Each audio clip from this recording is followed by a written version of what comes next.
మేము ఆనాడు మొట్టమొదటి ప్రాధాన్యతగా తెలంగాణ రాష్ట్రం ఏర్పడిన తర్వాత వ్యవసాయ రంగాన్ని తీసుకున్నాం. వ్యవసాయ రంగం, సాగునీటి రంగం. ఎందుకంటే నీళ్లు, నిధులు, నియామకాలను ఉద్యమ కాలంలో మేమే చెప్పినాం అధ్యక్ష. అందుకే నీటి విషయంలో ప్రతి నీటి బొట్టును వడిసి పట్టి గోదావరి గాని, కృష్ణ గాని సాగునీటి అందించాలి, ఖచ్చితంగా రైతుల బీళ్లకు ఖచ్చితంగా నీళ్లు ఇవ్వాలని ఒక ఎజెండాతో పనిచేసినాం. ఆ పునర్నిర్మాణ కార్యక్రమం తీసుకున్నాం అధ్యక్ష.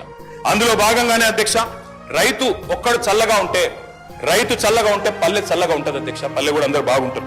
ఎందుకంటే గ్రామీణ ఆర్థిక వ్యవస్థకు రైతు కేంద్ర బిందువు. ఆ రైతు బాగుంటే రైతు చుట్టూ అల్లుకున్న అన్ని కుల వృత్తులు బాగుంటాయి అధ్యక్ష. ఆ ఉద్దేశంతోనే వ్యవసాయాన్ని స్థిరీకరించాలనుకున్నాం. మేము రైతు బంధు పెట్టింది ఊరికనే పెట్టలేదు అధ్యక్ష. మా ఉద్దేశం వ్యవసాయ స్థిరీకరణ, వ్యవసాయ స్టెబిలైజేషన్, అగ్రికల్చర్ స్టెబిలైజేషన్. ఆ కార్యక్రమంలోనే చిన్న విప్లవాత్మకమైన కార్యక్రమాలు తీసుకున్నాం అధ్యక్ష. అందులో ముఖ్యమైనది అధ్యక్ష 24 గంటల నిరంతర విద్యుత్. తెలంగాణ వచ్చినాడు అధ్యక్ష, కరెంటు లేదు. తర్వాత మీరు చూసినట్టయితే ఆనాడు దాదాపు పొద్దున 3 గంటలు, రాత్రి 4 గంటల అధ్యక్ష కరెంటు.